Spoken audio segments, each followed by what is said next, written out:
Hello and welcome to Mighty Morphin issue 22 from Boom Studio. So, grand scheme of things, this is Mighty Morphin Power Rangers 98. Wow, this is the final run of Mighty Morphin before it reverts to 101. Or actually 100. What am I talking about? So, this is written by Matt Groom. Mosaic is on the illustrations, colors by Rao, letters by Ed. And we have the villains. They have shown up. And they very disappointed that it's not Time Force, but he's interested. This chick who I can't remember her name is, she just wants him to die.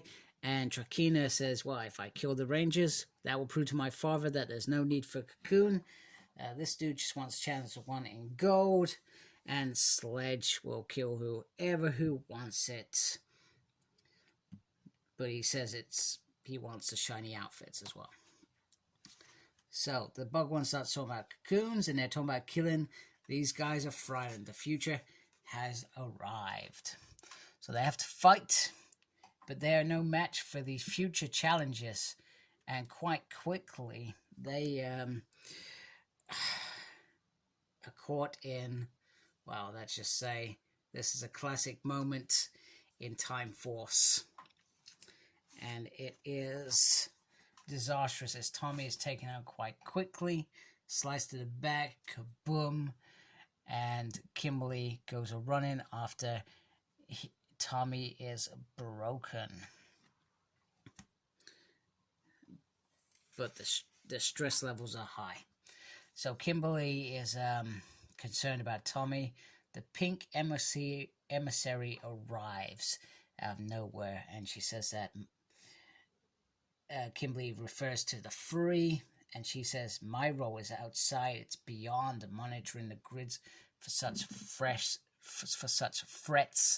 as these. And Kimberly says she'd known that what she was doing, this technology would bring this. Now, Emissary says the prototype armor did cause the instability, but it wasn't that. It was your fear that created all of this, because you couldn't conceive that there are future roles out there.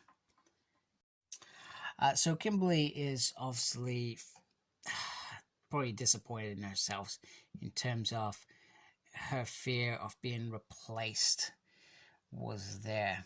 And Emissary says it's because you've sort of lost some of your knowledge that you have misconceptions over everything. So what she intends to do is give some of those memories back to Kimberly that were taken from her, which shows future friendships with other Pink Rangers during Shattered Grid, her carrying the pink armor on her shoulders, and firing the Dragon Dagger. These were moments for us. So Kimberly said, oh, they don't replace. She realizes they don't replace us. And Emissary says, no, they have their own causes, their own threats to fight, their own legacy, but they build it on your foundations, the foundations you create. And you've made some mistakes, etc., which we all do. We all make mistakes, etc., but the legacy is there, so which is great. So but she can't return back to normal until they destroy the shadow threats, etc. So she is back, and she has a plan. The best is yet to come, which is perfect because we get this magical moment. All the Pink Rangers morphing into one, and I think this is my favorite issue under Matt so far.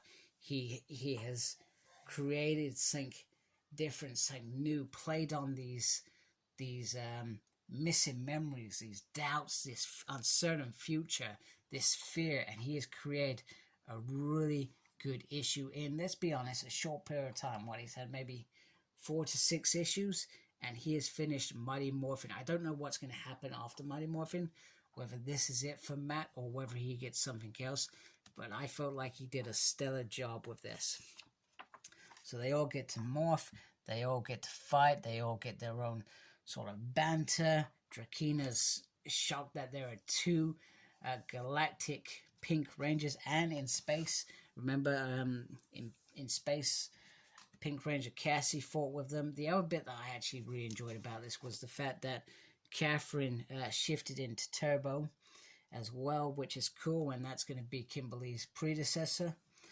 And obviously, like I just said, Kendricks and not Astronomer, Carone get to fight side by side. Hendrix and Carone get to fight side by side. I feel like that is something good because they both deserve that mantle, you know. Carone stepped in when Hendrix died. Of course, she was returned. In real life, she unfortunately had leukemia, which she's still with us today, so she overcome that clearly.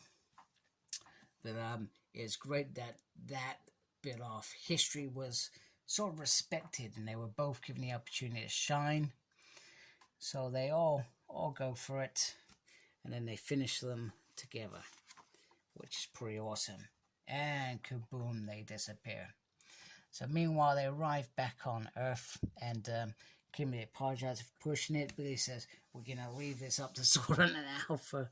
And they've all got this these memories of what happened during Shattered Grid back, which was really actually a nice way that they have given it back to these Rangers over what we stem back to what Go-Go Power Rangers, I guess. That's when the memories from the emissaries, they gave it back, etc., to fight the future, etc. So Tommy and Kimberly catch up, and Kimberly says one of the reasons why she was so scared of losing was, well, her parents divorced. She lost that, and she loves her friends. She loves being the Power Rangers, etc. But she also talks about now the possibilities of the future. So maybe this is when she starts thinking that I can be more than a Power Ranger. I can go to the Pan-Global Games or whatever they were, etc. Have a life. And she actually starts talking about the future with Tommy. You know, maybe we can go traveling. But for Tommy it's different. He loves being a ranger. This is what he's about. You know, it's the one thing that he has had. You got to remember, Tommy was adopted, etc. Don't get me wrong, he still had family out there. He had an uncle who had a cabin somewhere, etc. But he still was adopted. That this probably feels like the first family to him. So I love how that's instilled with that. And Kimberly also reassures him that I don't think that you would ever turn into somebody like Draken. I would actually love to see something so dark as something so, you know, doesn't happen, etc. The other bit about that is the Rangers have all come together to come up with their own identity. So we got lots of names on the list, what Power Rangers they are, etc. And we soon learn that Rocky can't spell morphonomical. And it's a good thing that I can actually say it. I'm surprised I didn't mess up on that bit. And then Kim says, I've gone over it. You know, we'll help whoever we need to help. That's what we're all about. And let's go get some juice from the juice bar. And then one of them makes a joke. Well, you know, Bog's going to be wearing some of that. And then Alpha says, enjoy Rangers. And where his hand is, Mighty Morphin Power Rangers. There we go. That is the end. Happy ending, Mighty Morphin. Damn good job. I really enjoyed it. And I loved how it was all put together. Really good issue.